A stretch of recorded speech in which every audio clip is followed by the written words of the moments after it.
2 Coríntios capítulo 8, a partir do versículo 1, a palavra do Senhor diz assim: também, irmãos, querendo que estejam informados a respeito da graça de Deus, repita comigo, graça de Deus, que foi concedida às igrejas da Macedônia, porque no meio de muita prova, de tribulação, manifestaram abundância de alegria, e a profunda riqueza deles transbordou em grandeza de generosidade.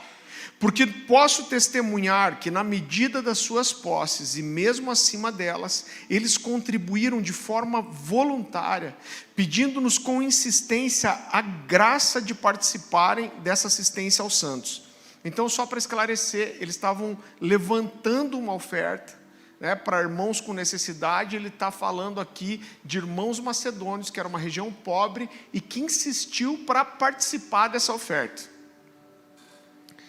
Porque posso testemunhar que na medida de suas posses, e mesmo acima delas, eles contribuíram de forma voluntária, pedindo-nos com insistência a graça de participar dessa assistência aos santos. E não somente fizeram como nós esperávamos, mas pela vontade de Deus deram a si mesmos, primeiro ao Senhor e depois a nós. Isso nos levou a recomendar a Tito, que assim como havia começado, também completasse essa graça entre vocês. Mas como em tudo vocês manifestam abundância, na fé, na palavra, no saber, em toda a dedicação e em todo o nosso amor por vocês, esperamos que também nessa graça vocês manifestem abundância. Não digo isso na forma de mandamento, mas para provar se o amor de vocês é sincero, comparando com a dedicação de outros. Pois vocês conhecem a graça do nosso Senhor Jesus Cristo, que sendo rico se fez pobre por amor de vocês, para que por meio da pobreza dele vocês se tornassem ricos.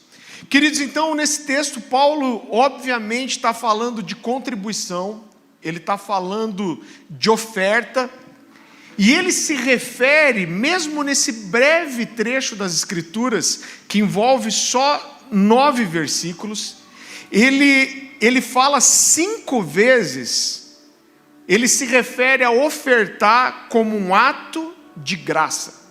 Então, mesmo nesse trecho breve, 5 vezes, ele se refere ao ato de ofertar como uma manifestação de graça. E o que eu quero mostrar para você nessa mensagem é que graça e generosidade são palavras sinônimas. Quando a gente vai para a palavra original, a palavra grega traduzida como graça é a palavra charis. E charis fala de favor, de dar sem receber nada em troca, da amável bondade de dar, de um presente que é oferecido de boa vontade.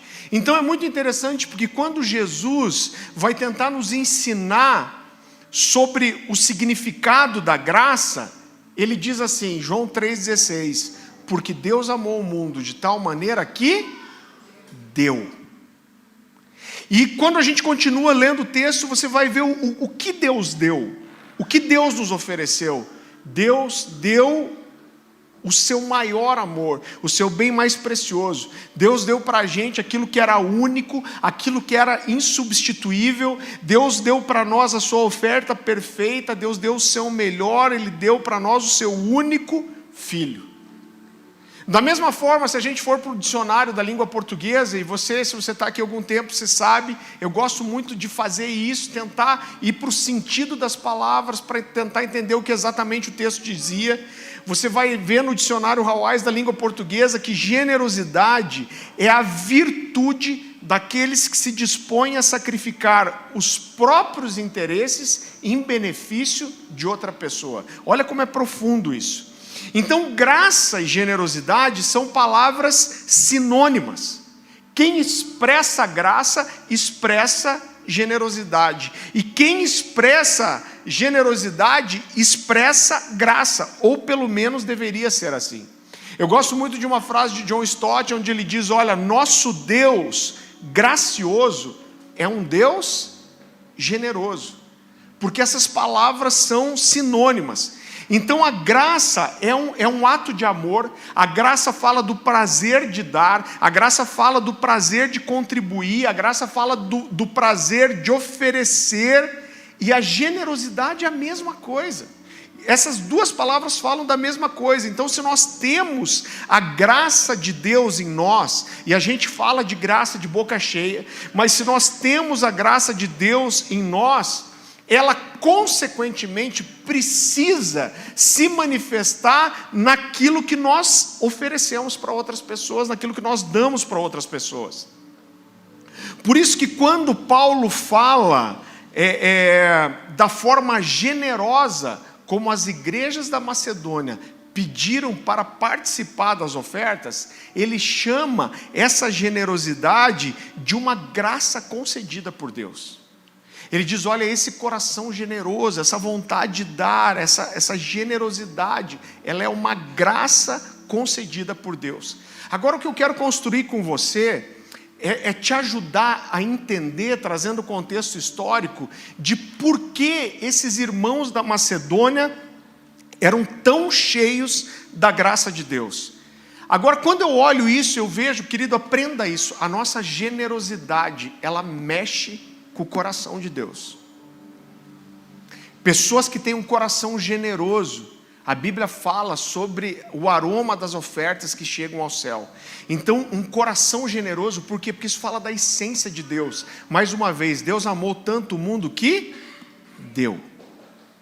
Então, a generosidade, ela mexe com o coração de Deus. E quando eu olho para como Deus moveu de forma sobrenatural para alcançar os macedônios, eu vejo que Deus teve uma atenção especial por causa do coração dessas pessoas. Então, sem dúvida nenhuma, Deus olhou de uma forma especial para a Macedônia desde o início.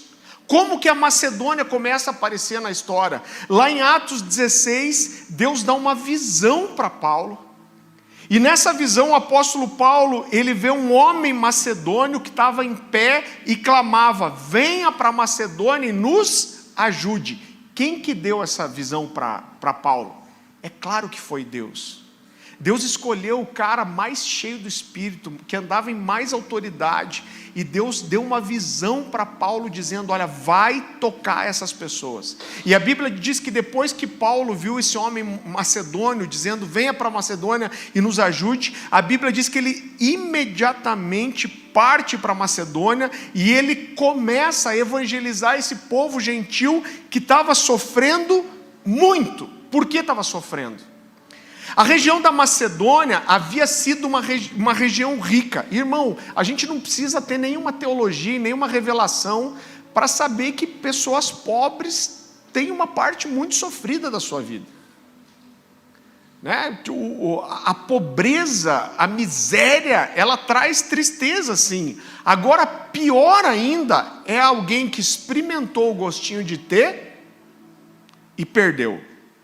Na minha caminhada cristã, eu atendi muitas pessoas que foram empresários de sucesso, que tiveram uma boa condição financeira e perderam tudo. E como é uma luta, às vezes, você lidar emocionalmente com essa situação. E essa era a situação da Macedônia. Porque a Macedônia, ela havia sido uma região rica, porque a região da Macedônia tinha muitas minas de ouro e de prata.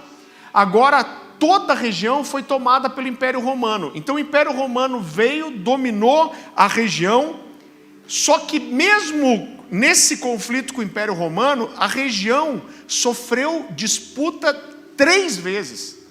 Então houveram conflitos na região da Macedônia para brigar por aquela região, justamente por causa da sua riqueza, e essas 3 guerras seguidas que aconteceram ali na região da Macedônia, literalmente acabaram com tudo, destruíram a região e levaram esse povo não só à pobreza, mas à miséria. Outro fator que era importante é que quando Paulo chega lá e começa a evangelizar, os primeiros que se convertem não são os poucos que sobraram de posses, mas os convertidos eram basicamente formados da classe mais baixa que existia ali. Agora, o que deixa toda a situação mais complicada é que existia um conflito aqui, então só vamos voltar. Paulo escreveu... Desculpa. Eu estou um pouco alérgico, mas vai dar certo. Paulo escreveu o texto que nós lemos para os coríntios, que era uma cidade próxima, cidade de Corinto, falando da generosidade dos macedônios. Agora existia um contraste muito grande entre a Macedônia e a cidade de Corinto. Por quê? Porque Corinto sempre foi uma cidade rica, e ela não era só uma cidade rica, mas era uma cidade em ascensão, que estava sempre prosperando, que estava sempre crescendo, né? Corinto era a passagem de quem ia do leste para o oeste. Então era uma cidade portuária, era uma cidade de passagem, e isso fazia com que a cidade de Corinto crescesse e enriquecesse cada vez mais. É muito interessante porque a palavra Corinto significa saciado.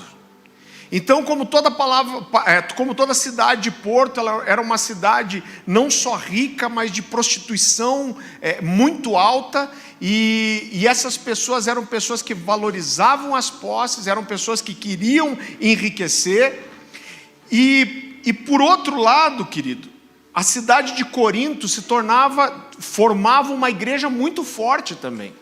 Então a igreja, mesmo dentro desse contexto de prosperidade e de prostituição até dessa cidade, a igreja na cidade de Corinto prosperou em muitos aspectos. Essa igreja cresceu lá muito rápido, ela foi uma igreja que cresceu nos dons espirituais. Então, quando a gente começa a ensinar aqui as doutrinas do Espírito Santo, as doutrinas da igreja, você vai ver que quase tudo que Paulo ensinou sobre doutrina do Espírito Santo, ele ensinou para a cidade de Corinto. Por quê?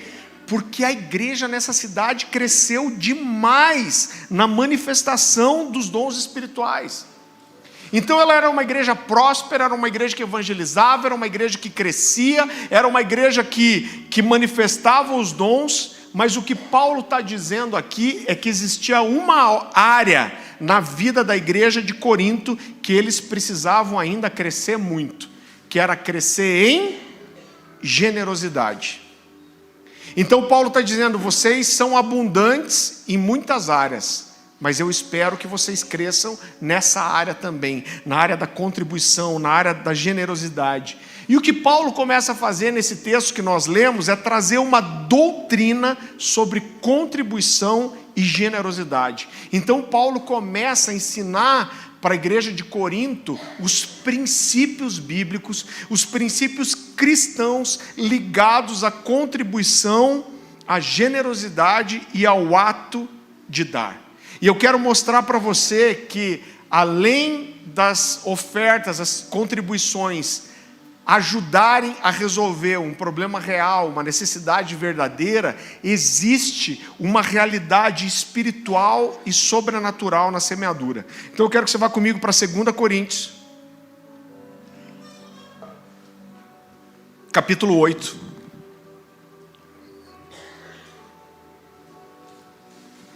A gente vai ler do 1 ao 5. Eu quero ler o texto. Eu vou repetir alguns textos, porque você vai ver que depois que a gente entende o contexto histórico, o texto brilha para a gente de uma forma diferente. Então vamos ler de volta.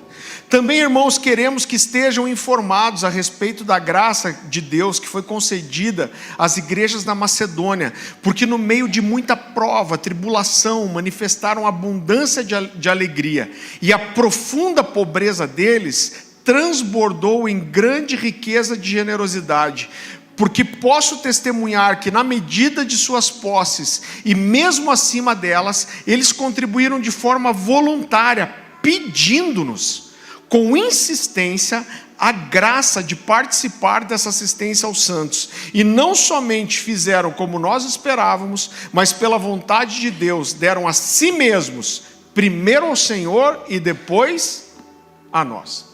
Então, queridos, a igreja da Macedônia descobriu uma chave espiritual. Então, quando esses irmãos pobres, necessitados, carentes, com dificuldade financeira, entenderam o valor espiritual da generosidade, eles não aceitavam mais ficar de fora da contribuição. E o que Paulo está dizendo aqui é que eles insistiram. Então o que esses irmãos estavam dizendo, a gente está com dificuldade, a gente está passando fome, a gente está passando dificuldade, mas nós não podemos perder a oportunidade de semear. É isso que eles estão dizendo para Paulo. Então eu gosto muito de uma frase de um teólogo chamado Frank Carver, e ele diz assim: debaixo de perseguição e pobreza, a graça produziu na Macedônia duas das mais adoráveis flores do caráter cristão: a alegria e a generosidade.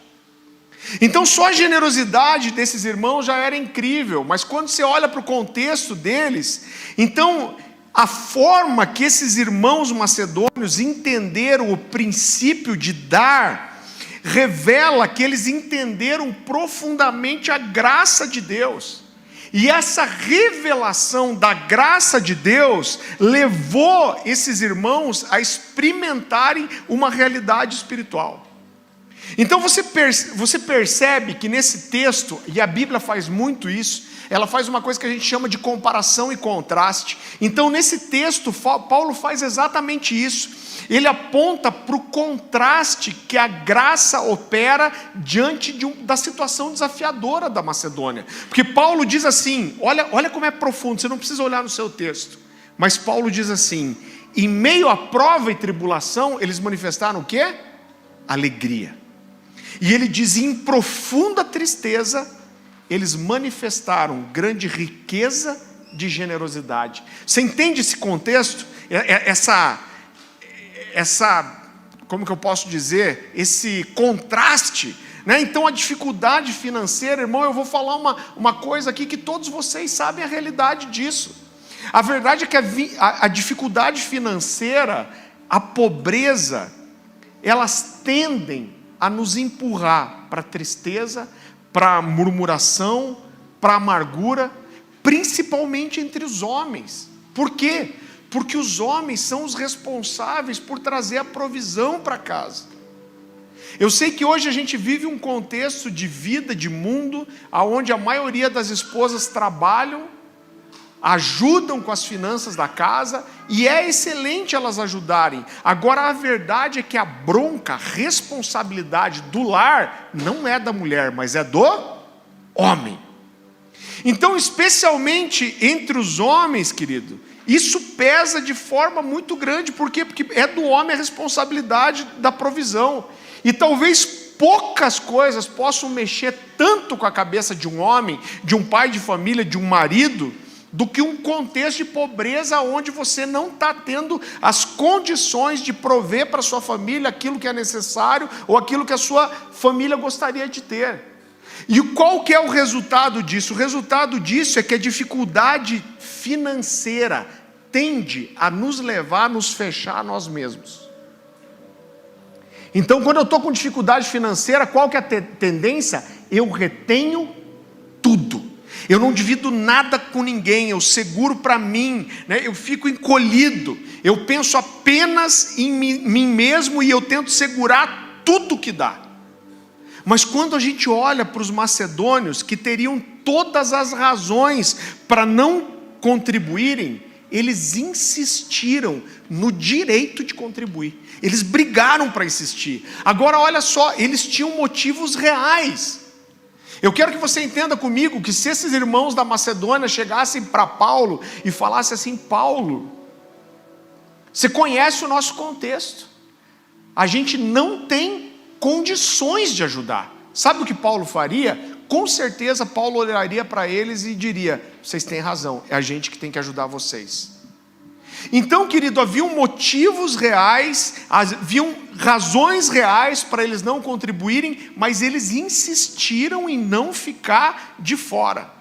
Então, eles viram naquelas ofertas que estavam sendo levantadas uma oportunidade de transbordar a graça de Deus. Então, no meio de tribulação, de necessidade, de perseguição, de pobreza, como Paulo diz, eles transbordaram em graça e contribuíram até além das suas possibilidades. E a Bíblia ainda destaca que eles fizeram isso com alegria e riqueza de generosidade, se tornando o exemplo para os outros. Então esses eram os macedônios. Agora essa expressão, ela mexe comigo. Paulo usa, eu não vejo isso em nenhum outro lugar da Bíblia, eu não lembro pelo menos, mas ele fala de riqueza de generosidade. Eu lembro que eu ouvi o pastor Luciano falando uma frase uma vez, eu nunca mais esqueci. Ele falou assim: olha, existe gente que é tão pobre, mas tão pobre, mas tão pobre, que a única coisa que tem é dinheiro. Então esses irmãos aqui, eles não tinham dinheiro, mas eram ricos em generosidade, ricos em graça, eles eram ricos em revelação, eles eram ricos em amor. É claro para mim que o que esses homens receberam da parte de Deus foi uma revelação, a revelação de que a graça de Deus e a generosidade, elas precisam andar juntas. Então eles insistem com Paulo. Eles não podiam deixar de participar da oportunidade de ajudar os santos.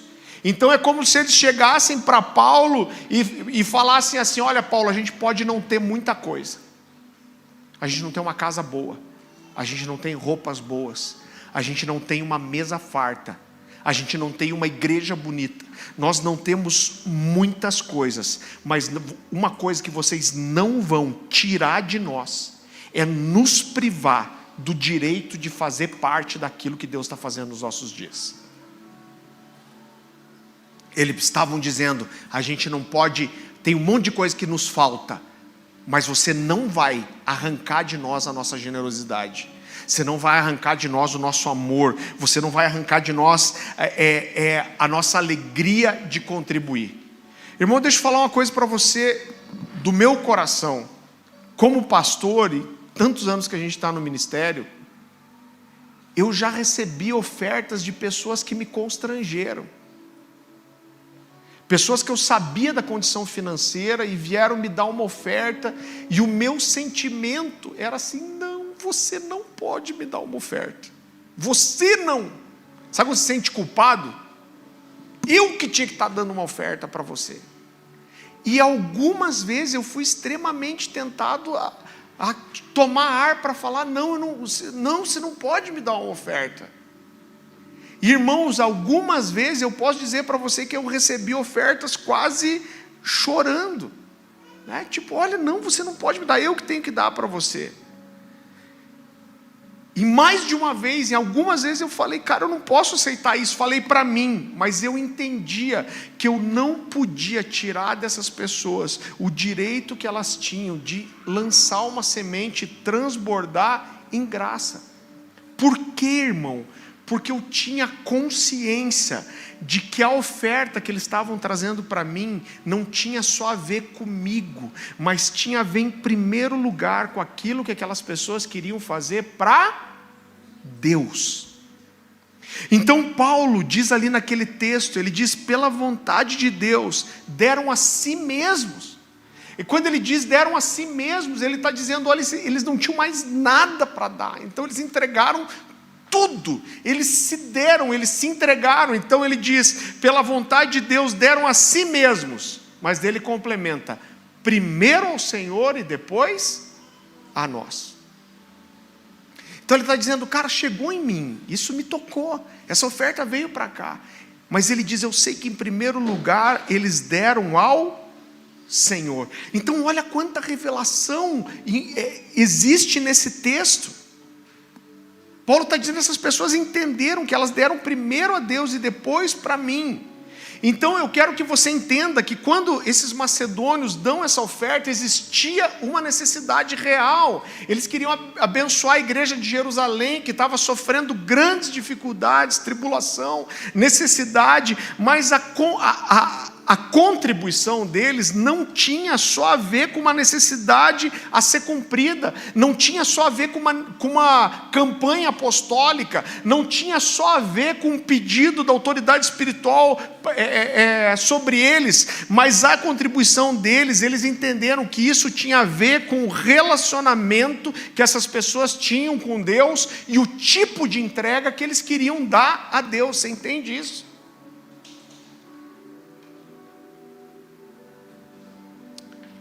Você sabe que, eu acho que eu já contei essa história em uma outra mensagem, mas logo depois que eu e a Dani casamos, um ano e pouquinho depois, acho que foi mais ou menos isso, um ano depois, a gente tinha acabado de casar, e eu lembro bem, a gente pagava o financiamento de um carro, porque a Dani tinha um carro, que ela tinha ganho do pai dela, 0, e quando um pouquinho antes de casar, a gente deu esse carro como entrada para um terreno aqui perto, aqui pertinho. E a gente financiou o resto. Aí eu peguei e financiei um carro. A gente não tinha uma casa, a gente alugou uma casa. Então imagina, a gente trabalhava, começo de casamento, a gente pagava aluguel, a gente pagava financiamento de carro e a gente pagava financiamento de um terreno, começando a vida. Então, irmão, não sobrava quase nada. O dinheiro era muito contadinho, como a vida da maioria das pessoas logo depois que casa. E meu pai estava fazendo um tratamento de câncer. Pela terceira vez tinha voltado, recorrente, um câncer. Ele estava já há 7 anos tratando. Então ele tratou, foi curado, ficou 2 anos sem nada, e apareceu um foco de volta. Aí ficou alguns anos bem, e tinha aparecido pela terceira vez um foco de linfoma. E eu lembro onde eu estava trabalhando na rua, eu estava lá na Avenida Senador Salgado Filho, lá no Uberaba. Eu lembro onde eu estava dirigindo. E meu pai fazia tratamento pelo SUS, então toda a quimioterapia dele era feita pelo SUS, mas eles receitavam para ele alguns remédios para aumentar a imunidade dele, algumas vitaminas e alguns remédios para enjoo. E esses medicamentos ele precisava comprar. E não era tanto dinheiro, eu imagino que, sei lá, era como se fosse hoje 200, 280 reais talvez, não era muito dinheiro. Mas eu estou dirigindo meu carro ali na Salgado Filho e eu ouvi, não é sempre que Deus fala comigo com tanta clareza, mas nesse dia Deus falou para mim, e Deus falou assim: eu quero que você compre os medicamentos do seu pai. Eu falei: Deus, o senhor deve estar meio esquecido, mas eu acabei de casar, Deus. Falei: meu pai tem 2 aposentadorias. Meu pai não tem dinheiro sobrando, mas ele não precisa dos 200 e poucos reais para comprar os medicamentos, Deus. Irmão, eu argumentando, pensando que eu estava viajando na maionese, pensando não ter de onde tirar esse dinheiro, e eu ouvi Deus falar para mim assim: não é seu pai que eu quero abençoar, é você que eu quero abençoar. E isso encheu o meu coração de temor, eu já vou te explicar por quê. Eu fui para casa, eu cheguei com todo medo para falar com a Dani, eu falei: Dani, eu não podia decidir sozinho. Entenderam, maridos? Um monte, eu vi umas mulheres dando um rim do marido, assim. Eu não podia decidir sozinho, eu falei: Dani, eu acho que Deus falou comigo, e Deus me falou que quer que eu compre os medicamentos do meu pai. Eu falei: Dani, eu fiquei assim, mal com isso. E a Dani, muito sábia, ela falou: olha, se Deus falou com você, não fica nem racionalizando. Ela falou: só pega e faz. E eu olhei para ela e falei assim: Dani, mas não é nem pelo dinheiro. Eu falei: Dani, olha a conta que eu estou fazendo. Eu falei: a gente acabou de casar. Meu pai não está precisando do dinheiro para comprar os medicamentos. Por que Deus me falou que eu tenho que fazer isso agora? Eu falei: será que Deus vai levar meu pai? Porque a minha conta foi básica.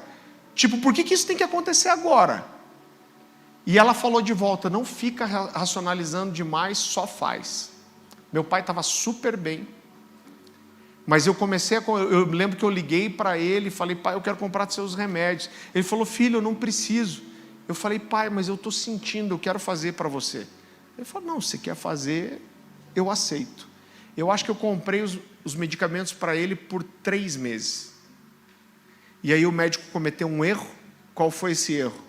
O médico quis mudar a quimioterapia, só que ele fazia a quimioterapia e tomava uma injeção para aumentar a imunidade, junto com a quimioterapia. Só que o médico falou, eu vou mudar a sua quimioterapia, eu vou tentar um novo medicamento. E ele entrou com o requerimento para pedir o novo medicamento, mas não pediu junto a injeção para aumentar a imunidade. Resultado, a quimioterapia chegou, mas a injeção para a imunidade não. Ele falou, vou ter que pedir a injeção, vai demorar mais uns dias para chegar, mas vamos fazer a primeira quimio com esse medicamento novo. Sabe o que aconteceu? Meu pai fez essa quimioterapia e em 3 dias a imunidade dele baixou tanto que ele teve uma infecção generalizada e morreu. 3 meses depois. Então, quando isso aconteceu, eu entendi um princípio. Eu vi que o que Deus queria fazer com isso não era abençoar meu pai, mas era me abençoar. Deus me deu a última oportunidade que eu tinha de eu pagar alguma coisa para o meu pai, eu investir financeiramente no meu pai, eu pagar os medicamentos dele, eu abençoar ele financeiramente. Aquela foi a última chance que eu tive e eu aproveitei. Por quê? Porque, querido, muitas vezes não vai falar de uma necessidade, mas vai falar da compreensão de um princípio.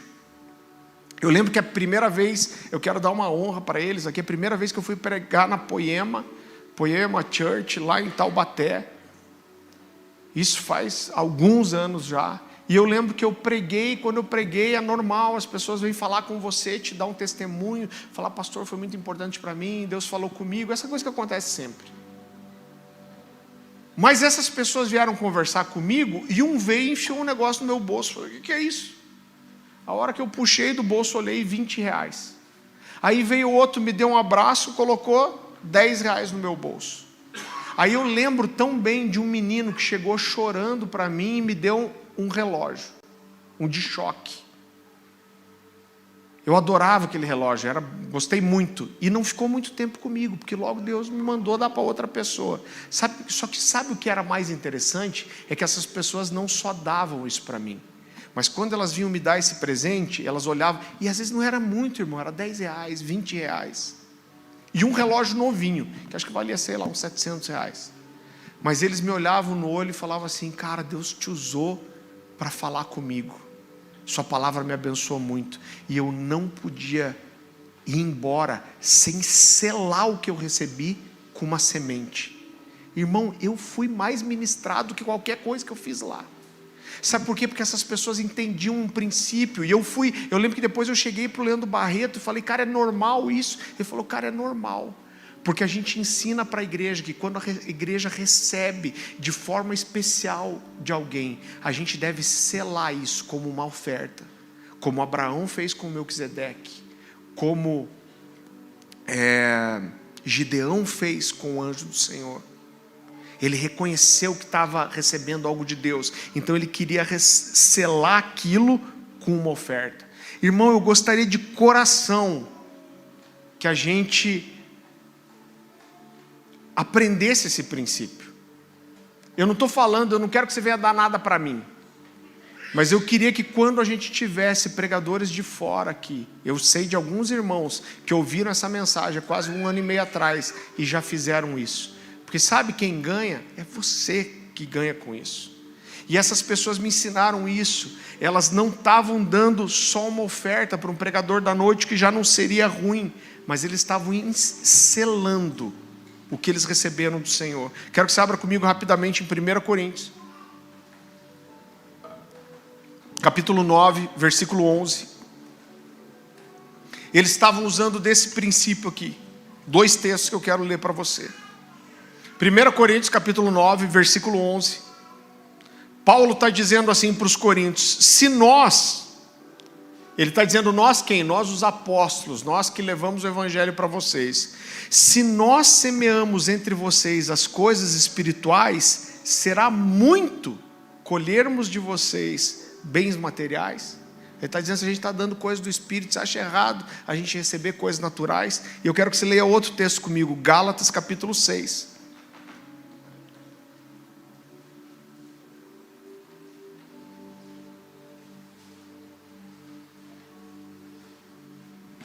Versículo 6.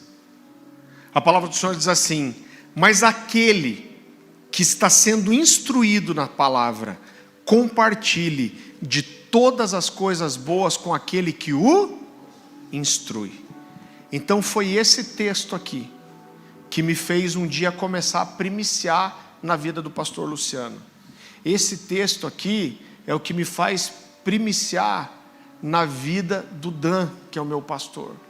Por entender uma realidade, entender o que eu recebo dessas pessoas.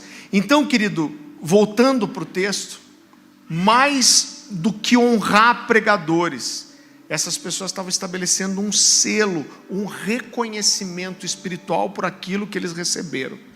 Então, em primeiro lugar, era uma oferta para Deus. Então, em primeiro lugar, eles estavam dizendo para Deus: olha Deus, eu recebi algo nessa noite, essa palavra é para mim, o Senhor falou comigo, eu me aproprio disso, eu quero dar uma resposta, eu quero dar um reconhecimento, eu quero te honrar e eu quero te adorar com a minha oferta. Você entende isso? Eu queria muito que essa fosse uma igreja que honrasse os ministros que vêm de fora. Irmão, às vezes é um livro, uma camiseta, um bombom, um R$10, um R$20. Não é o valor, é a honra, você entende? A Bíblia fala que quando Gideão está malhando trigo no lagar, olha como é precioso isso. Qual era o contexto de Gideão? Josué começa a conquistar a terra prometida por Jericó, mas eles não expulsam os outros povos de Canaã. E qual é o resultado disso? Em pouco mais de uma geração, em pouco mais de 100 anos, esse povo estava totalmente afastado de Deus e tinham se contaminado com os deuses desses povos. E qual foi o resultado disso? Não haviam mais profetas, Deus não falava mais, não haviam mais visões, manifestações sobrenaturais. A Bíblia diz que a região foi invadida pelos midianitas e Israel teve que fugir para viver escondido nas montanhas, na terra deles. Por quê? Porque esse povo vinha, a Bíblia fala, como enxames de gafanhotos. Então eles roubavam, saqueavam, matavam os animais, destruíam a plantação, e Israel teve que viver escondido. Por quê? Porque estava passando fome. A Bíblia diz que quando o anjo do Senhor aparece para Gideão, ele estava malhando trigo num lagar. Por que num lagar? Lagar era uma vasilha, mais ou menos da circunferência de 2 braços, usada para espremer uva. Então o trigo ele era moído num moinho, e o moinho é grande, ninguém consegue carregar um moinho. O moinho é grande. Por que Gideão estava num campo aberto moendo trigo? Eu acredito, para mim parece claro, que ele estava fazendo isso porque ele conseguia pegar uma pequena quantidade de trigo e moer para preparar para sua família. E se ele visse os inimigos chegando, ele conseguia juntar e fugir. Mas a Bíblia fala que no meio disso, o anjo do Senhor aparece para ele e fala: o Senhor é contigo, poderoso guerreiro. Talvez Gideão tivesse imaginado como que era ver Deus, ver uma manifestação de Deus, ver um anjo do Senhor. Ele ouvia as histórias de como Deus derramou as 10 pragas no Egito, abriu o mar vermelho e fechou o mar vermelho, coluna de fogo, coluna de fumaça, maná caindo do céu. Mas quando ele olhava para a vida dele, ele não via nada. A situação dele era dificuldade, miséria, medo, terror.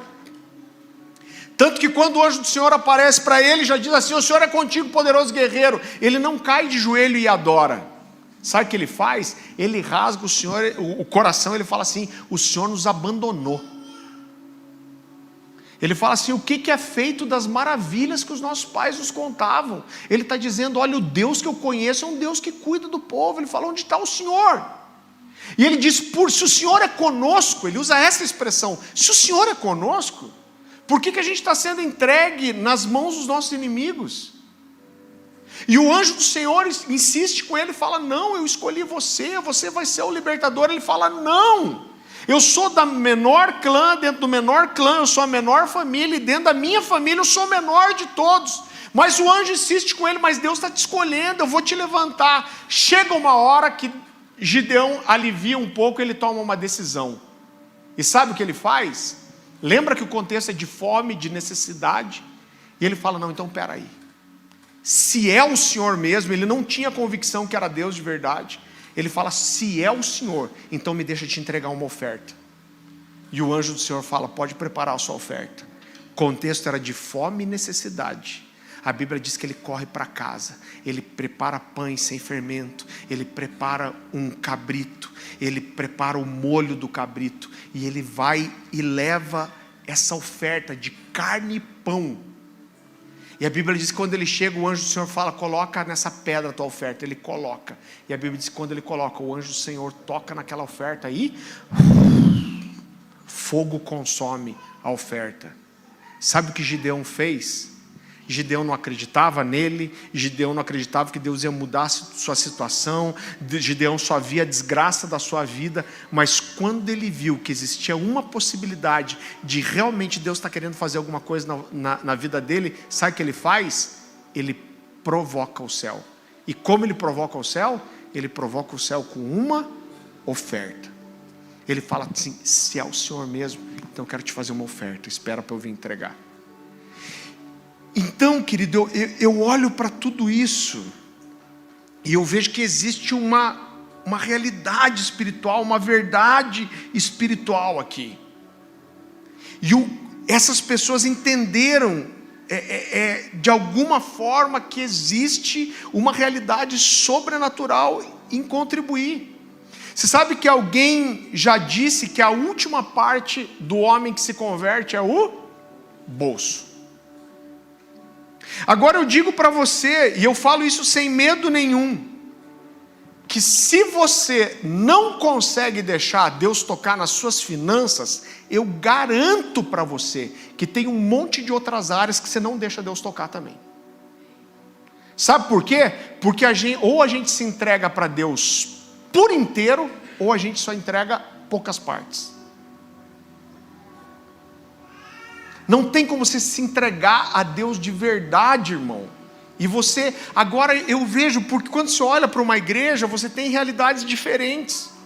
Então, se eu parar aqui e sentar com você, eu vou ter pessoas aqui que têm testemunhos maravilhosos de intervenção de Deus. E eu tenho gente que não tem talvez intervenção nenhuma para contar.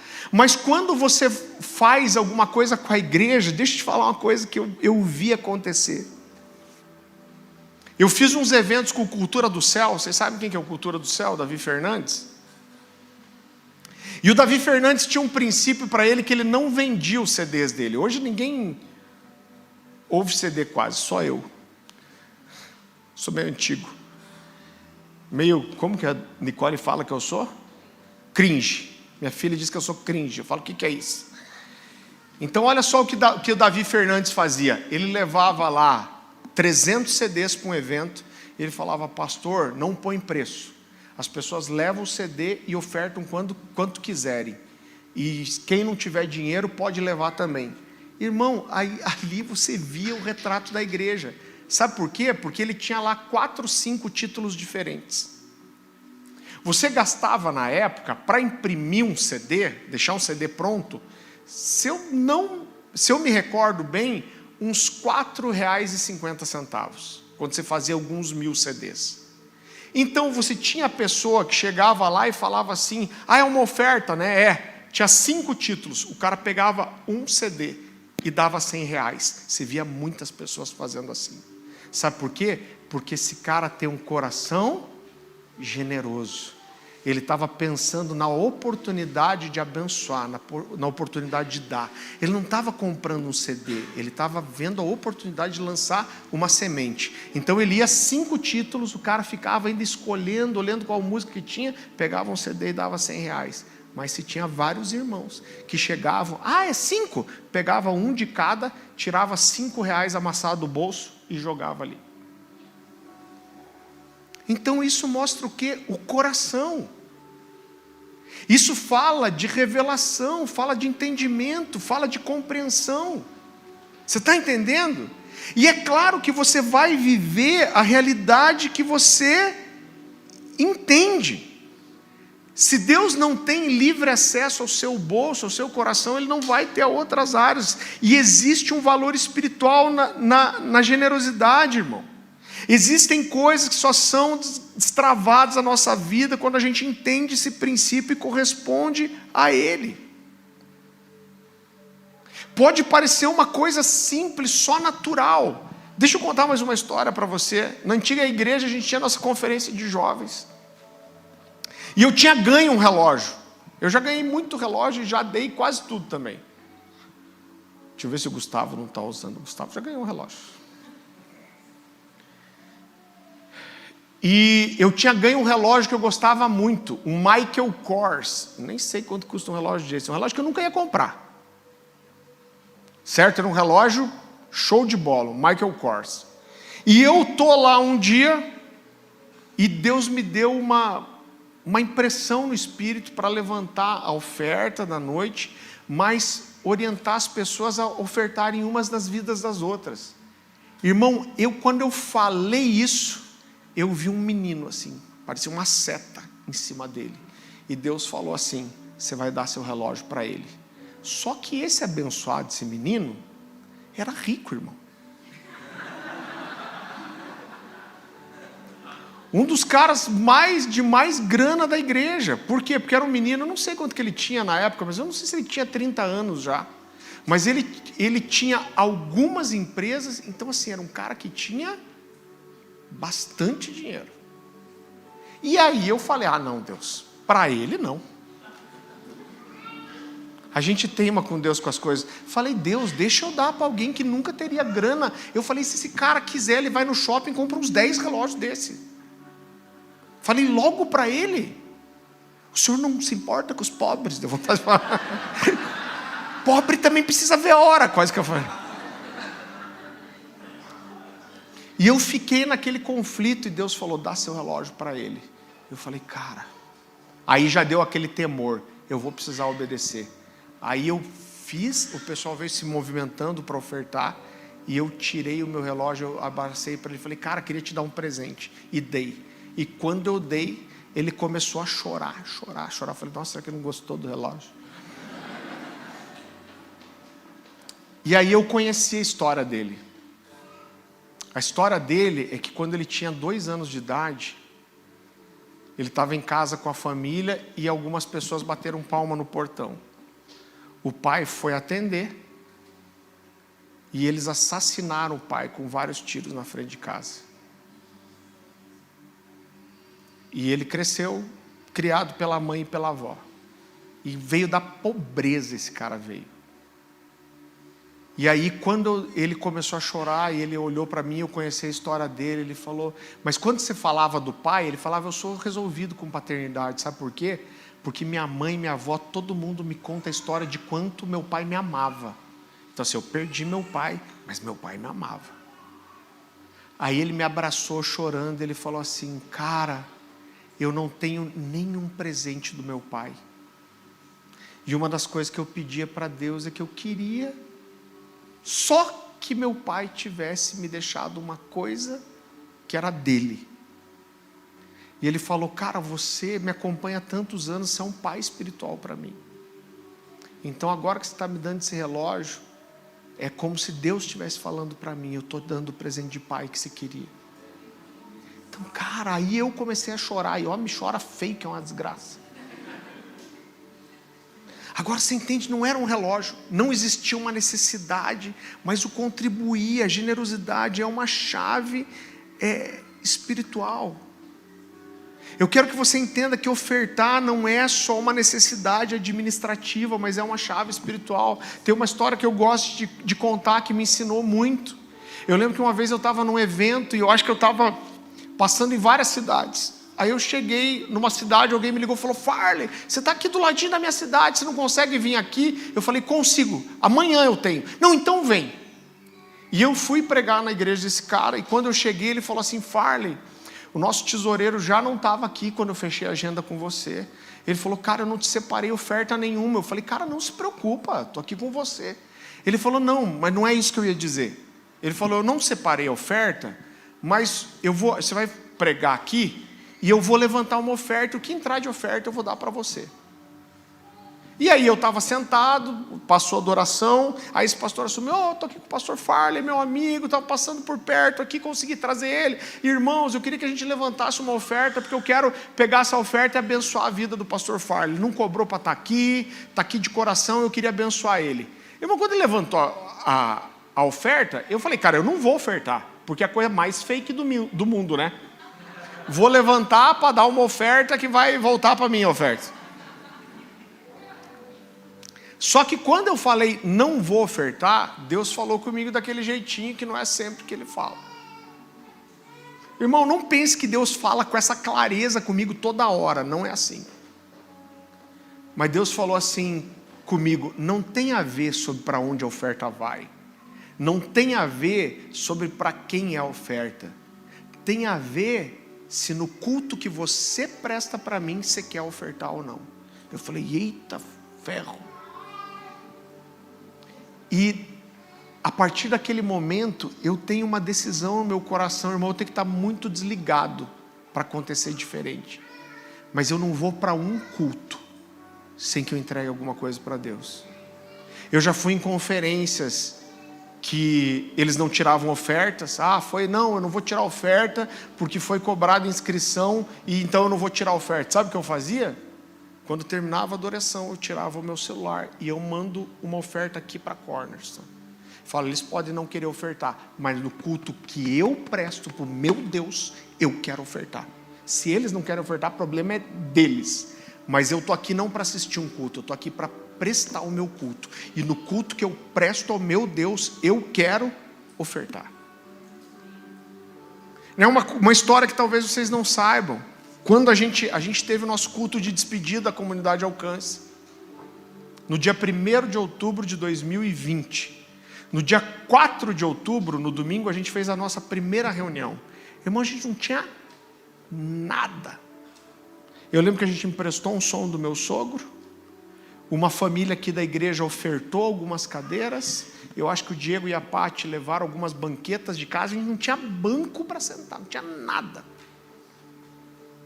E a verdade é que a gente estava já com um grupo ali de umas 40 pessoas organizadas, a gente estava sonhando com a igreja, a gente ia ficar pelo menos 6 meses fechado, a gente ficou 10 se reunindo em segredo, quase uma maçonaria.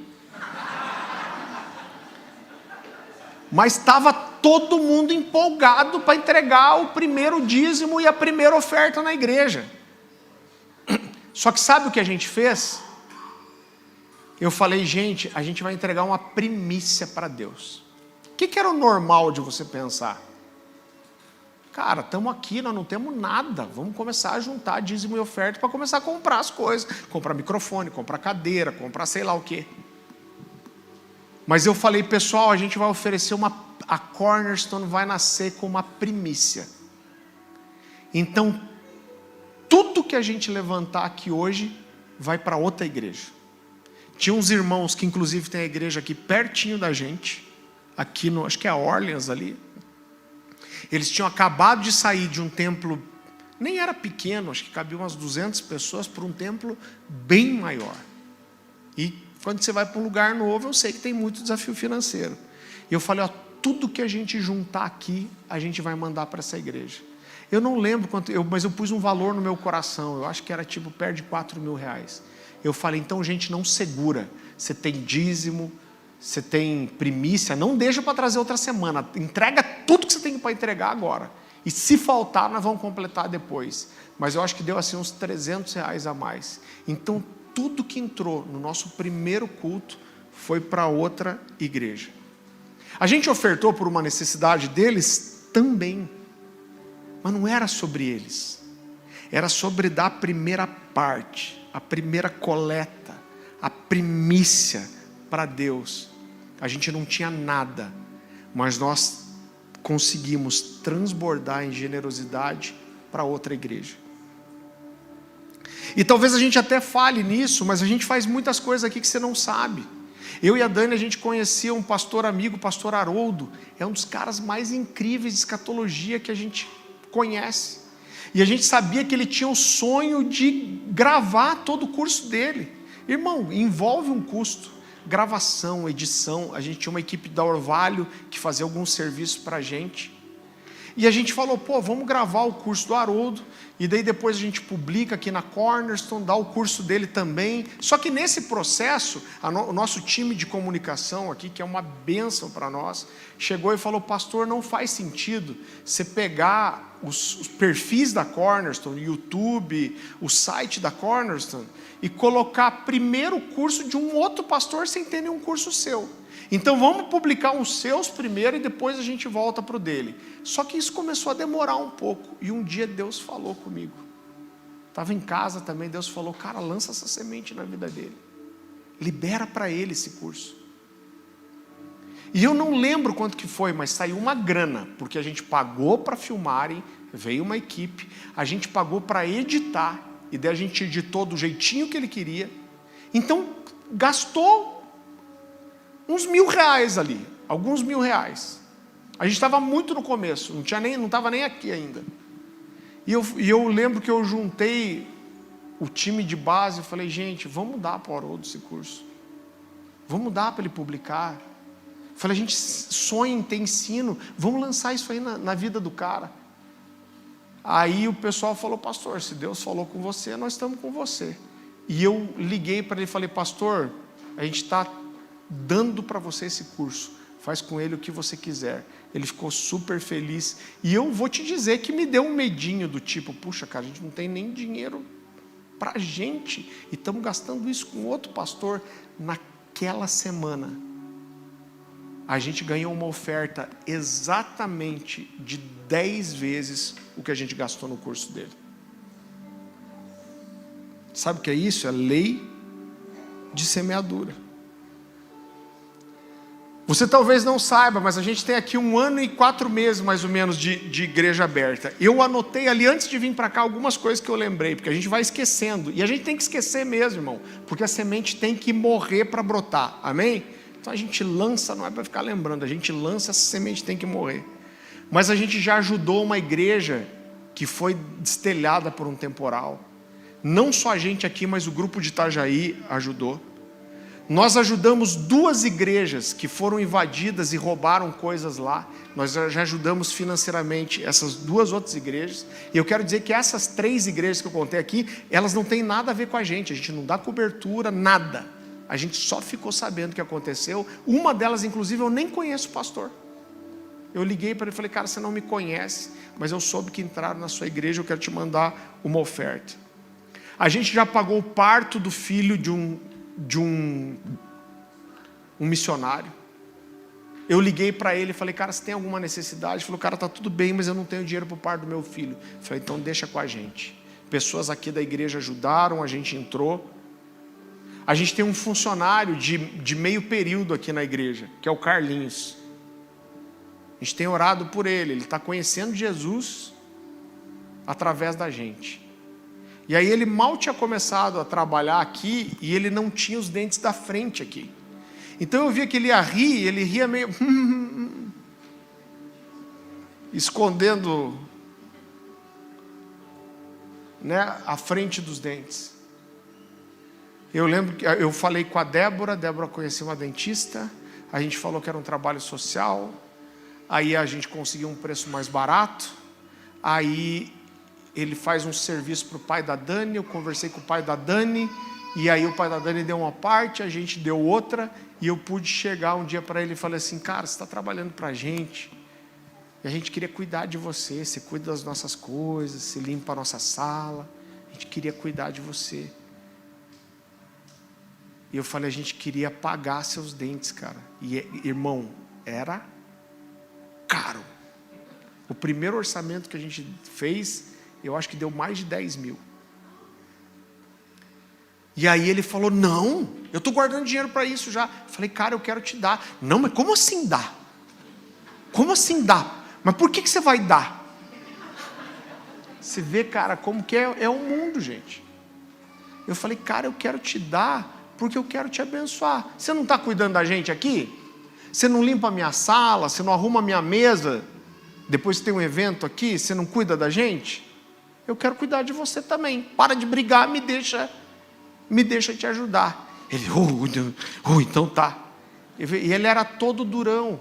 Eu vejo que a gente chega hoje, ele abraça a gente. A gente já comprou coisas para missionários que estavam mudando para cá. Cara, o que você não tem na sua casa? Esse foi uma coisa especial. Eu lembro que a gente estava fora, acho que de férias. E esse cara falou: pastor, eu não tenho uma coisa na minha casa. O que você não tem? Pô, eu não tenho um fogão, pastor. Cara, eu lembro que eu entrei na internet e falei para Dani, Dani, se fosse comprar um fogão hoje, escolher qualquer fogão, que fogão que você escolheria? Aí escolheria um fogão assim, assim, assim. Fui lá, parecia uma nave, só faltava trocar de marcha o fogão. Aí olhei e falei: ah, beleza, é X esse fogão. Eu cheguei para ele e falei: cara, eu quis te dar o que as nossas esposas aqui vão gostar de ter. Então você não precisa comprar esse fogão, se sobrar dinheiro, você pode usar como você quiser, mas eu vou te dar o dinheiro para comprar o melhor fogão. Irmão, ele comprou a vida na loja. A gente já, esse mês agora, semana passada, a gente ajudou o segundo pastor em burnout. E um deles a gente dá cobertura aqui, mas esse que eu ajudei semana passada não. São pastores que entraram no esgotamento depressivo. E a gente mandou ofertas para esses caras saírem de férias. Agora, quando a gente cuida do coração dos pastores de outras igrejas, eu sei que o que a gente vai colher é saúde para os nossos pastores. Amém? Então, irmão, a gente tem trabalho social. Se tem vontade de fazer trabalho social, a gente tem aqui o pastor Gustavo e a Débora, que são responsáveis, o Daniel e a Luciane, que estão ali, futuros diáconos, que cuidam dessa parte social, fazem um trabalho incrível. A gente cuida de um orfanato, está começando a ajudar cada vez mais. Eles cuidam de uma escola, a gente ajuda as crianças, eles dão aula de reforço. Isso mexe com o meu coração, porque é muito mais fácil também você dar uma oferta do que você ir toda semana gastar horas da sua vida para dar aula lá.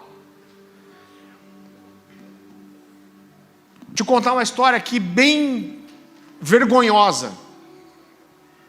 Em 2004, eu e a Dani, a gente fez o primeiro evento que nós fizemos. Era um evento independente.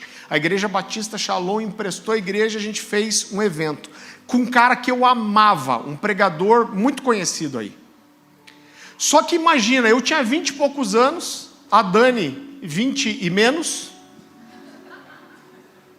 E eu lembro que eu falei: cara, esse fulano de tal, ele vive viajando para lá e para cá. Eu falei: como que esse cara se mantém? E eles me falaram assim: não, fulano de tal, ele tem uns mantenedores dos Estados Unidos. Então esses mantenedores abençoam ele pode viajar pregando as igrejas. Eu falei: nossa, que legal isso. Então, irmão, estou te falando para você toda a sinceridade do meu coração. Eu não sabia que eu tinha que ofertar esse cara. Então esse cara veio ministrar, e eu ofereci uma coisa para ele queria gravar umas músicas, uns negócios. Eu contratei eu lembro que foi uma van estúdio, eu contratei para gravar o evento. Depois eu dei todo esse material para ele, então na minha cabeça eu estava abençoando, mas eu não ofertei ele. Esse cara veio, comprou passagem do bolso, ministrou aqui, eu não ofertei. Mas diante de Deus, eu não ofertei porque eu não sabia.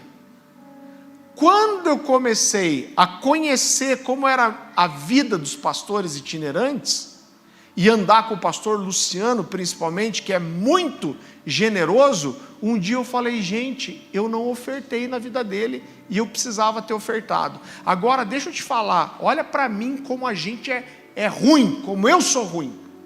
Olha o que eu fiz. Quando eu descobri que eu deveria ter ofertado na vida do cara, e não ofertei, em vez de eu ir lá e ofertar, o que eu fiz? Nessa altura, quando eu aprendi, eu já saía para viajar, ministrar e ofertar e receber oferta em várias igrejas. E algumas vezes eu fui ofertar e eu ganhei um risoles,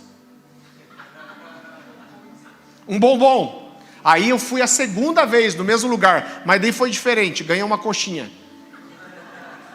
Só que quando eu ia numa dessas igrejas e eu não recebia oferta, olha como é o coração da gente. Eu estou falando você do erro do meu coração, estou falando do meu pecado, do meu erro. Toda vez que eu ia numa igreja dessa e eu não recebia uma oferta, e as pessoas não me honravam, eu falava, mas está tudo certo, não vou nem reclamar, porque um dia eu também trouxe alguém e não ofertei. Então na minha cabeça, espiritualmente, estava elas por elas. Gente, que vergonha. Burro de pai e mãe. E aí, eu lembro que um dia eu estava em casa e Deus me falou assim, cara, então porque algumas pessoas não te honram, você acha que está tudo certo você não ter honrado o cara lá atrás, agora que você entende o princípio? Eu falei, que droga. E eu lembro que eu falei para Dani, a hora que sobrar uma graninha aqui, só que esse cara morreu para ajudar ele. Uma história de desgraça, né? E aí o cara morreu ainda. Mas um dia, a primeira folguinha que deu, eu separei uma oferta, que seria mais ou menos o que eu deveria ter ofertado para ele na minha cabeça, se fosse o evento naquela época. Eu separei esse dinheiro, eu chamei a esposa dele na rede social. Falei, fulana, você lembra de mim? Falou, lembro. Falei, você tem um Pix para me passar, uma conta? Nem lembro se era Pix. Porque eu queria mandar uma oferta para você. Nem falei qual era a história. Mas eu peguei a conta e mandei aquela oferta que eu não tinha dado em 2004. E aí ela me respondeu falando, eu estava orando, porque eu precisava fazer a matrícula das crianças. E eu não tinha dinheiro. E esse dinheiro vai me ajudar a resolver isso. Irmão, sabe o que aconteceu depois? E Deus queria me humilhar mesmo. Porque a Dani foi ministrar num lugar naquela semana. Aonde que era? Santa Catarina. E aí ela recebeu uma oferta normal, dentro do padrão. Mas quando ela estava saindo, uma pessoa da igreja chegou para ela e falou assim, pastora, você tem uma conta, eu quero te mandar uma oferta. E a Dani passou a conta para ela. Eu lembro que a gente estava na mesa do café, conversando, tal, não sei o que. A Dani, conversando, está contando uma história. Ela pegou o celular assim. Já saiu dançando, né, irmão? Falou, cara, olha a oferta que a menina me mandou. Ela deu uma apagadinha de pau. Falou, você já recebeu uma oferta dessa? Eu não quero te iludir. Eu já vou complementar a história. Irmão, mais uma vez, a oferta que ela ganhou era exatamente 10 vezes, né? 10 vezes a oferta que eu tinha mandado para a esposa daquele pastor. Pastor, o que você está me dizendo? Você está dizendo que eu vou semear e eu vou receber 10 vezes mais? Não estou te dizendo isso.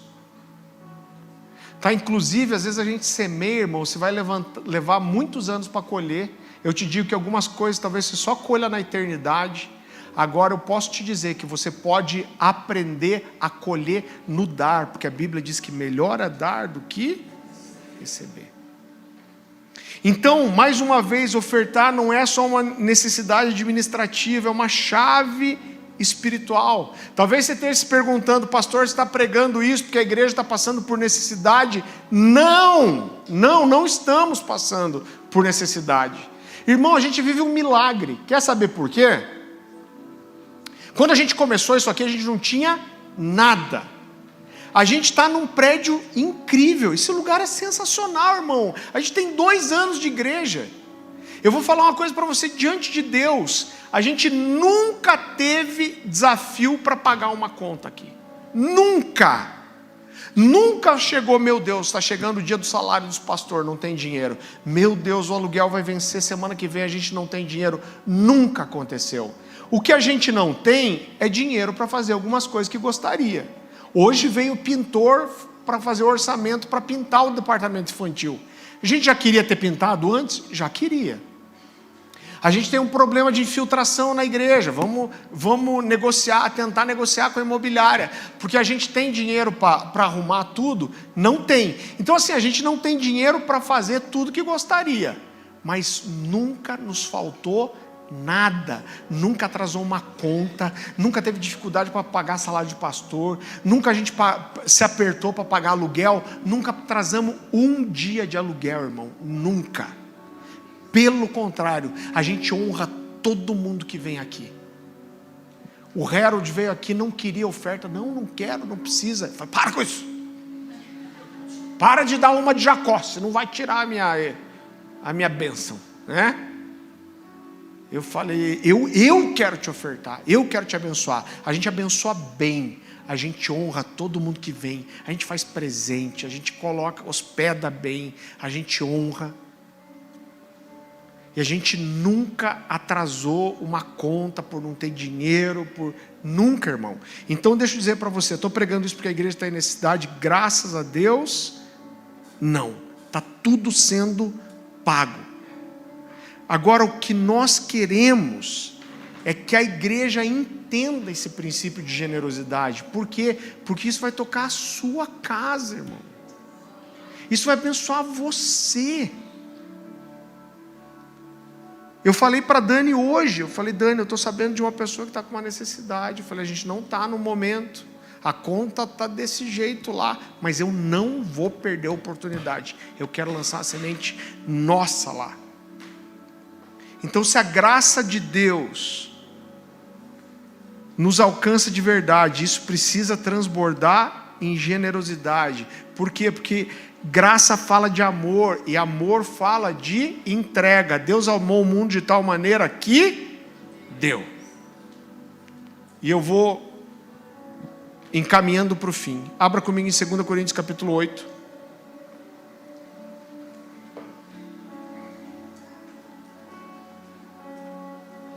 Eu estava vendo aqui, o fim está meio longe.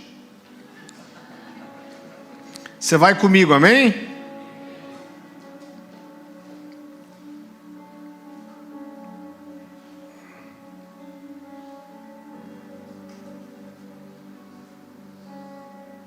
Então vamos lá.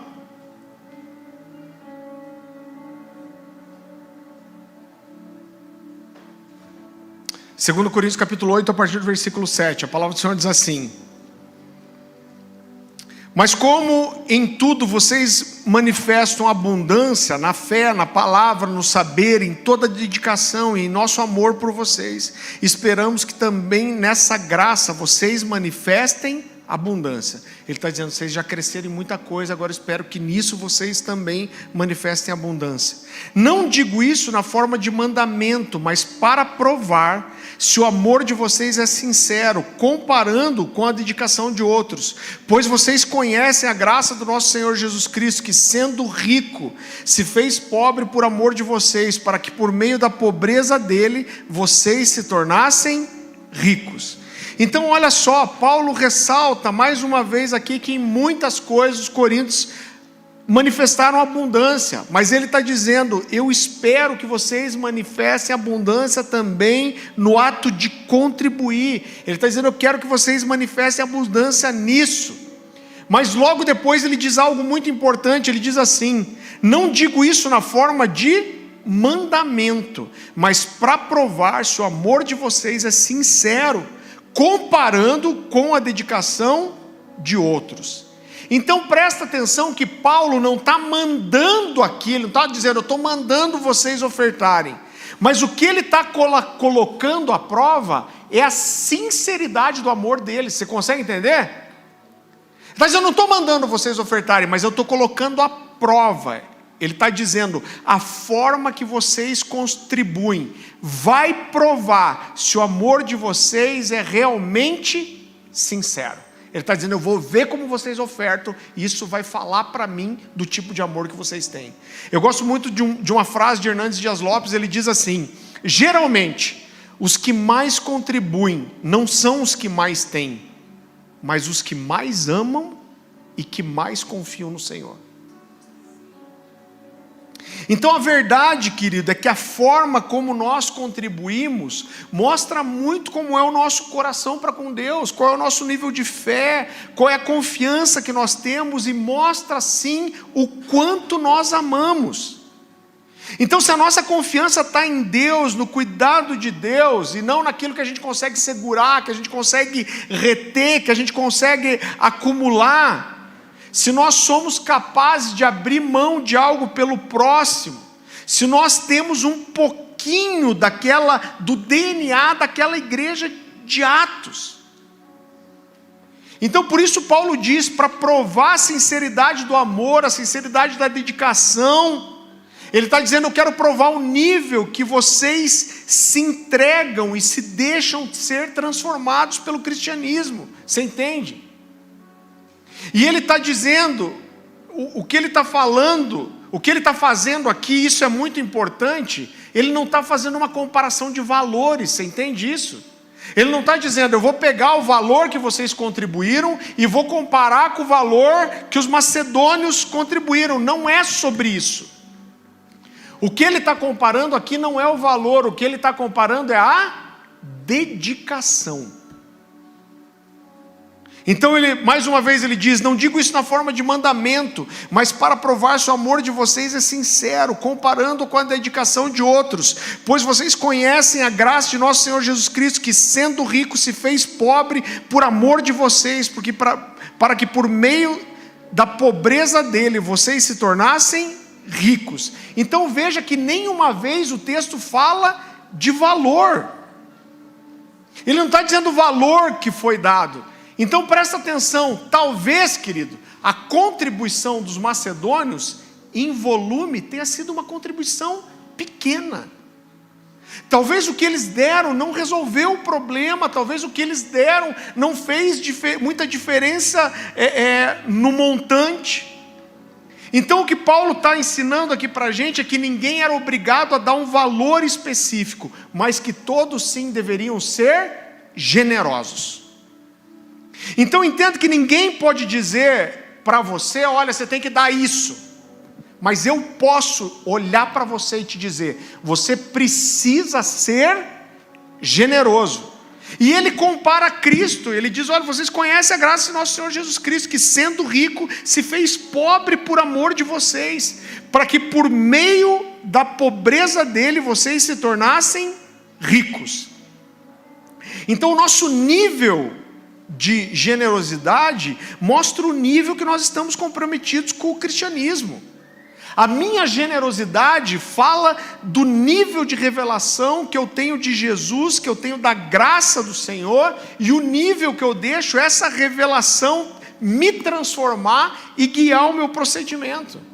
Então entenda, querido, que nem todo mundo precisa dar muito dinheiro. Talvez poucas vezes na sua vida você possa dar uma oferta especial de um valor significativo, alto. Agora, como eu disse, ninguém tem obrigação de dar nenhum valor específico, mas todos sim têm a obrigação de serem generosos diante de Deus.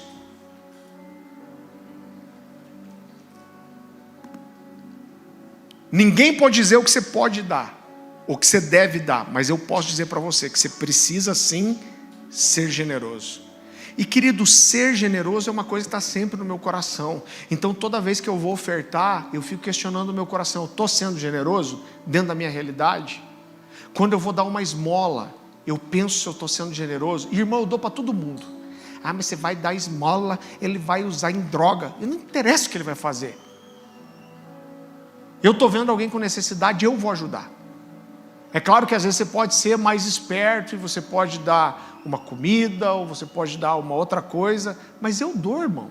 Se for para ter alguém errado na história, deixa ser ele. E se não for para droga? E se for para comida? Então, quem me pede, eu já não gosto nem de deixar muito dinheiro na carteira. A carteira tem que ficar 5, 10, 20. Porque se eu tiver mais e me pedem, eu dou. Por quê? Porque eu tenho esse temor no meu coração de ser generoso. Então, mais uma vez, talvez o montante dos macedônios não foi grande, mas a sua generosidade foi grande. Agora, olha só que interessante. O que é ser generoso dentro da sua realidade? Eu não sei, irmão. Então ninguém pode dizer aqui o que é ser generoso para você, se você é generoso ou não. Agora eu quero te dizer uma coisa: você sabe o que é ser generoso ou não, e Deus sabe também. Então eu quero te dizer algo: quando você oferta, dizima, não tem nem lugar para pôr o nome no dízimo. Sabe por quê? Porque a gente não quer saber o que você faz. Eu fui ministrar numa igreja nessa semana e o cara estava me contando que todo mundo põe o nome, eles fazem relatório e depois o pastor vai cobrar quem não dizima. Então aqui a gente tem o zelo, até quando alguém faz um cheque, alguma coisa, uma transferência, a gente faz o cuidado de não ver. Eu não quero nem saber, irmão. Porque eu não quero que meu coração seja tentado a esperar de pessoas, ou tratar diferente quem oferta mais do que quem oferta menos.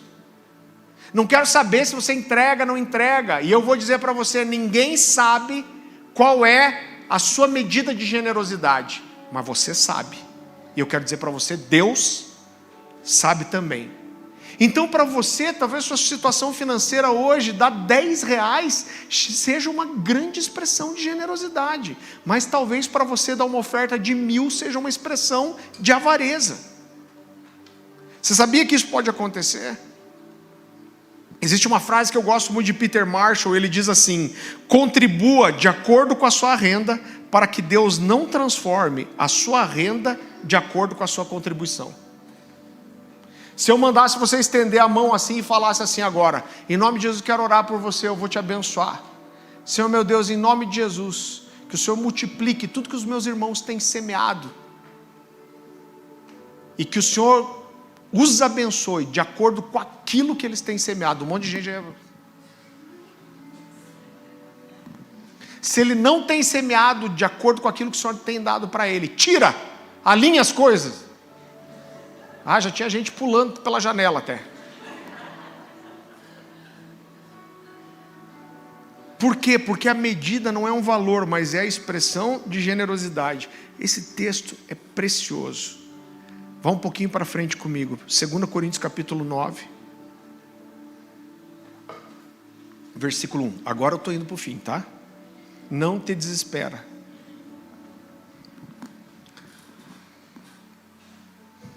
Segunda Coríntios capítulo 9, a partir do versículo 1. Ora, quanto à assistência ao favor dos santos, não é necessário que eu escreva a vocês, porque conheço a boa vontade de vocês, da qual me orgulho diante dos macedônios. Então ele está dizendo: eu confio em vocês. Dizendo que os irmãos da Caia estão preparados desde o ano passado, e o zelo de vocês tem estimulado a muitos. Mas enviei esses irmãos para que o nosso louvor a respeito de vocês, nesse particular, não se desminta, a fim de que alguns macedônios, se forem comigo e descobrirem que vocês não estão preparados, isso será uma vergonha para nós, para não dizer que será para vocês também. Por toda essa confiança que tivemos em vocês, portanto julguei necessário recomendar aos irmãos que me precedessem na visita a vocês e preparassem de antemão a oferta que vocês prometeram, para que esteja pronta como expressão de generosidade e não de avareza. Então o que Paulo está dizendo aqui é o seguinte: eles estão fazendo uma campanha missionária, todas as igrejas deveriam levantar uma oferta. Paulo já está construindo com os coríntios, e aí ele diz assim: eu sei que vocês já disseram que vão ofertar. Então olha só, irmão, olha como eles se moviam para levantar a oferta. Ele está dizendo: olha, eu estou feliz porque vocês são generosos, vocês já falaram que vão ofertar, mas para garantir, antes de eu chegar, porque a oferta era entregue para quem? Para Paulo. Ele está dizendo: antes de eu chegar, eu vou mandar 2 irmãos, eu peguei mais um irmão de testemunha, que vocês mesmos escolheram, e ele vai só para garantir que a oferta está preparada. Ele está dizendo: por quê? Porque se talvez eu levar um macedônio comigo, eu falei bem de vocês para caramba para os macedônios. Se eu chegar lá e vocês não estão preparados, eu vou passar vergonha, quem dirá vocês. Então olha todo o movimento que ele fazia para preparar a oferta. Mas para mim o mais interessante é que ele está falando de uma oferta, de algo que era dado de livre e espontânea vontade, e ele, no final do texto, ele diz assim: preparassem de antemão a oferta que vocês prometeram, para que esteja pronta como expressão de generosidade e não de avareza. Agora a gente tem uma ideia errada de que qualquer coisa que eu dou é uma expressão de generosidade. E eu quero dizer para você que o simples fato de você dar não é uma expressão de generosidade. O que Paulo está ensinando aqui, que justamente aquilo que você dá pode ser uma prova de avareza e não de generosidade. Do que isso está falando? Está falando da medida da sua realidade. Então o que Deus está nos ensinando aqui, querido, é que nós podemos dar, e o que nós damos mostra se nós somos generosos ou avarentos. Sabe por quê? Porque a generosidade não tem a ver só com o dar, mas tem a ver com o coração com que nós damos. Então, deixa eu te fazer uma pergunta muito simples para você avaliar a sua vida. Qual foi a última vez que você abriu mão de alguma coisa que você queria para abençoar a vida de alguém? Porque às vezes, se a gente ajuda as pessoas, a gente dá, desde que isso não mexa com a nossa qualidade de vida. Então, se você não consegue abrir mão de nada que tem valor para você, para abençoar outra pessoa, isso se chama avareza. Você sabe, deixa eu te contar uma história bem simples. Eu prometo que eu estou quase terminando. Teve uma dessas igrejas que entraram, invadiram, quebraram algumas coisas, roubaram, e a gente conversou no presbitério que vamos mandar uma oferta para eles? Vamos. E eu vou até te falar o valor, a gente não podia fazer grande coisa. Eu falei, daí gente, quanto que damos? Vamos dar 800, outro vamos dar 1.000. E acho que ficou nos 1.000, vamos dar 1.000 para ajudar eles. E na época, as crianças estavam se reunindo na nossa sala de presbitério. Graças a Deus saíram de lá, aleluia. Parecia o Tasmania quando passava por lá. E na sala não tinha uma TV. Eu falei, gente, nós precisamos comprar uma TV, porque dá para pôr alguma coisa para as crianças assistirem, e até para a gente ter comunhão com o presbitério, tipo a Copa agora, né? Vamos assistir um joguinho da Copa ali. E eu estava olhando uma TV fazia tempo. Poxa, acho que vai dar para comprar uma TV.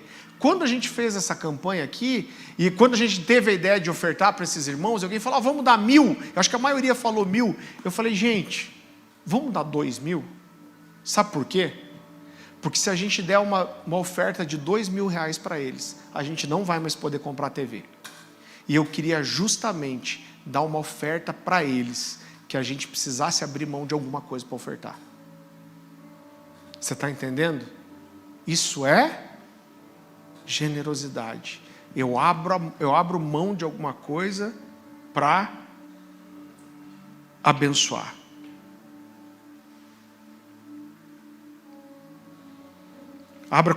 Continue um pouquinho para frente comigo. 2 Coríntios capítulo 9. A partir do versículo 6. Diz assim: e isso afirmo, que aquele que semeia pouco também colherá pouco, e o que semeia com fartura também colherá com fartura. Cada um contribua segundo o que tiver proposto no seu coração, não com tristeza ou por necessidade, porque Deus ama quem dá com alegria. Só um parênteses aqui, desde criança eu aprendi a dizimar, mas quando eu cheguei na juventude eu não tinha prazer nenhum de ofertar, era um peso para mim. E eu lembro de um dia que eu fiz uma oferta especial, e eu fiz a seguinte oração, eu falei, Deus, eu não sei nem se eu tenho direito de te pedir isso, mas eu gostaria de te fazer essa oferta especial, e eu não gostaria de colher isso em bem material. Sabe o que eu queria? Eu queria colher a alegria de ofertar. Eu vou dar essa oferta com fé, crendo, mas sem alegria. Mas se eu pudesse escolher alguma coisa, eu queria colher a alegria de ofertar. E eu posso dizer para você com todo o meu coração, eu amo ofertar hoje. Versículo 8.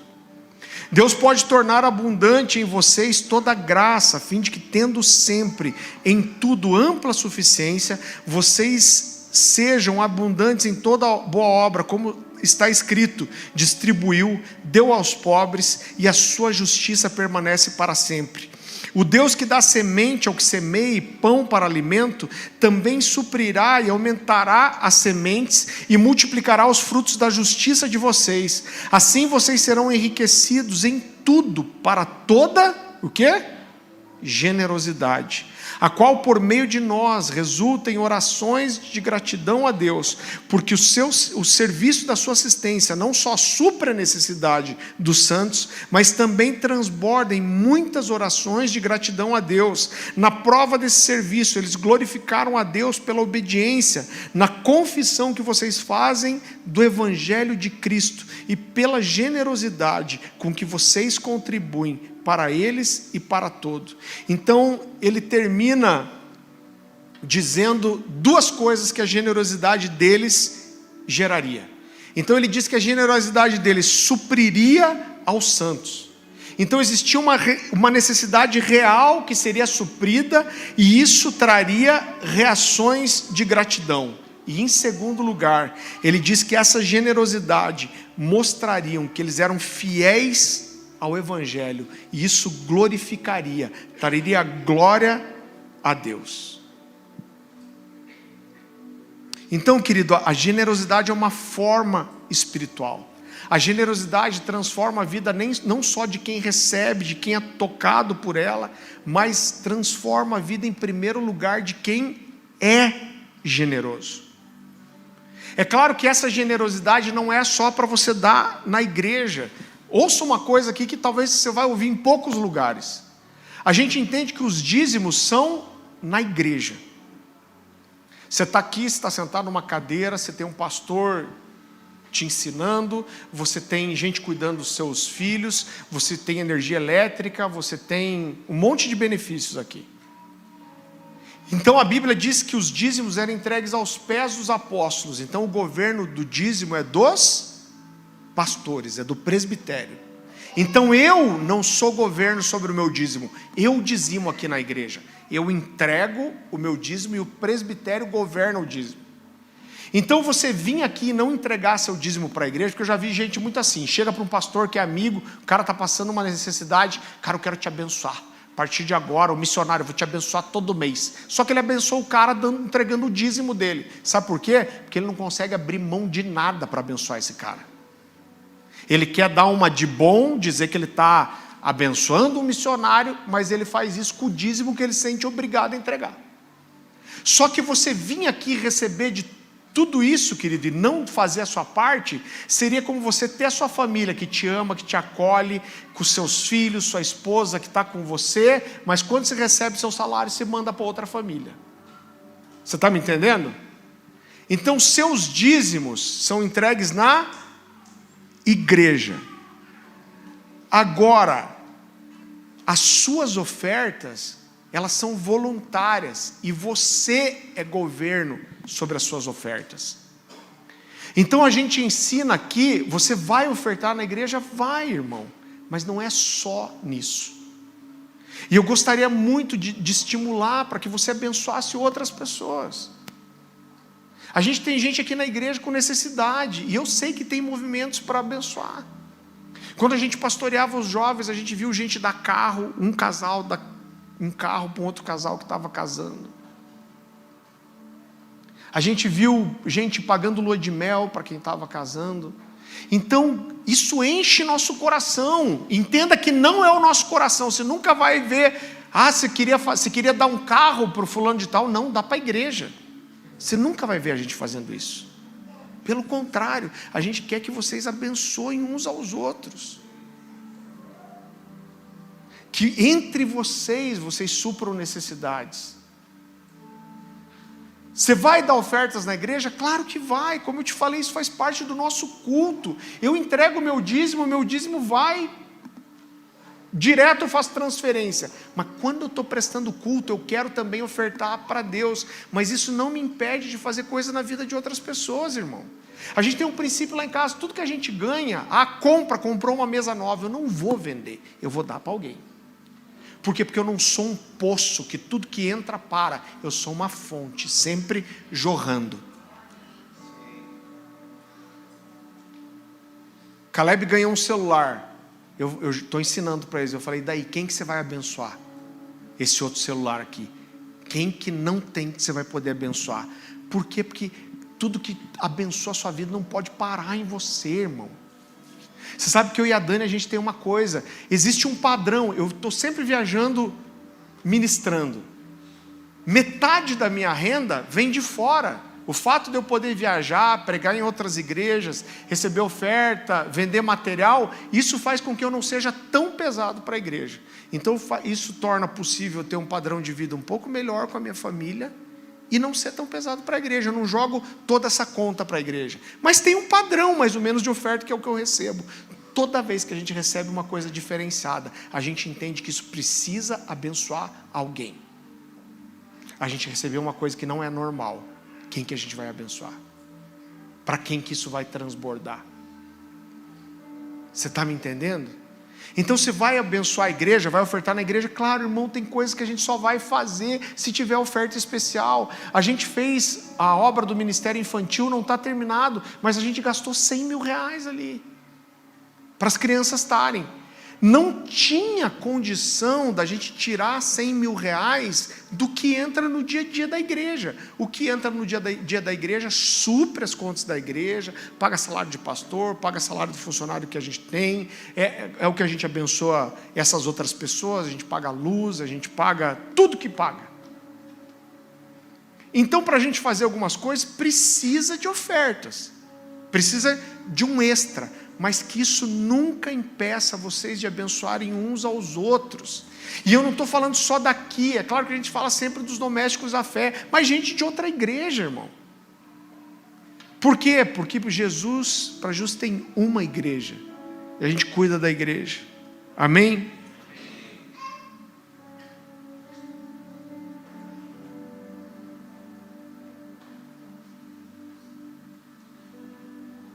Você sabe que às vezes eu falo para a Dani, toda vez que eu vejo uma necessidade de alguém, eu fico esperto.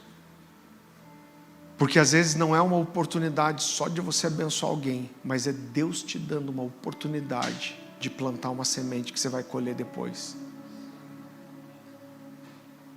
A oportunidade de abençoar alguém, de glorificar o Senhor, de ser abençoado. Por quê? Porque a gente nunca vai ganhar de Deus no dar. Nunca, nunca. Você acha que Deus vai ficar devendo alguma coisa para você? Nunca. Deus sempre multiplica aquilo que a gente semeia. E às vezes a maior oportunidade não é para quem está ganhando, mas é para quem está dando. E eu quero que você leia um texto comigo. Abra comigo em Atos capítulo 10.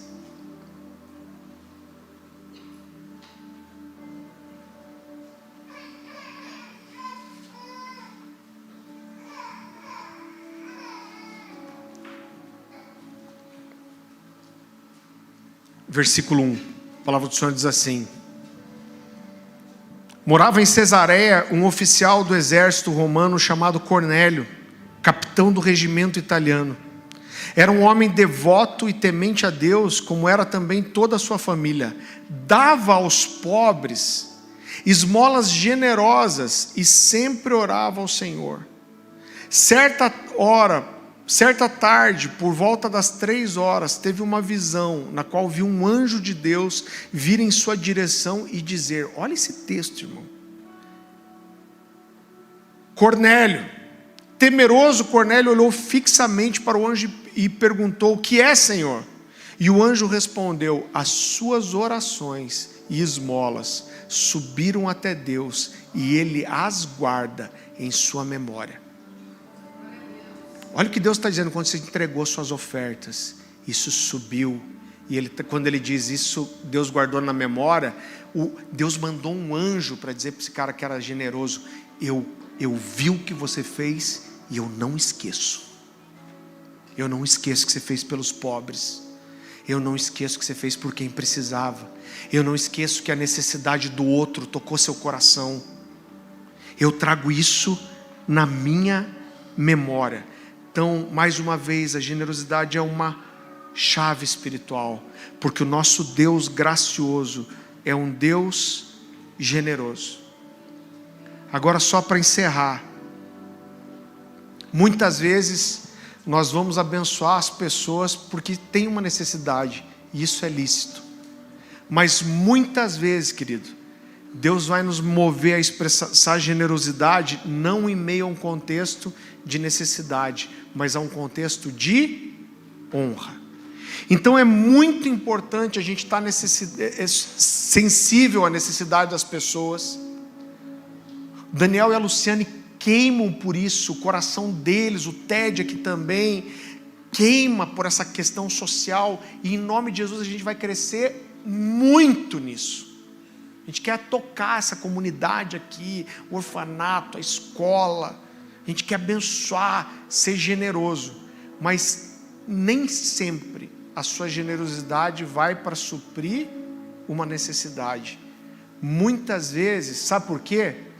Porque nós devemos sim tocar os órfãos, as viúvas, os pobres, mas como o Senhor Jesus falou, nós sempre os teremos também. Muitas vezes a gente vai semear por honra, porque a gente não pode se mover só por necessidade, mas nós devemos nos mover por propósito. E tem gente, eu aprendi isso muito com o Luciano, às vezes iam ministros lá, que a gente sabia que tinha uma condição muito boa, e o Luciano me ensinou isso desde o começo: a gente não dá porque ele precisa, a gente dá porque ele merece. Então deixa eu te falar, honra seus pais, honra seu pai, sua mãe, honra os amigos que são fiéis, honra seus irmãos, honra o patrão, que é um bom patrão. Talvez você fale, o cara tem muito dinheiro, ele não precisa do que eu tenho. Você não dá por necessidade, você dá por honra. Honra a pessoa que cuida de você, que te ensina o caminho, que chorou com você quando você passou por desafio, seu líder de Livingston, pessoa que discipula você. Aprenda o princípio da honra, irmão. Isso muda a sua vida.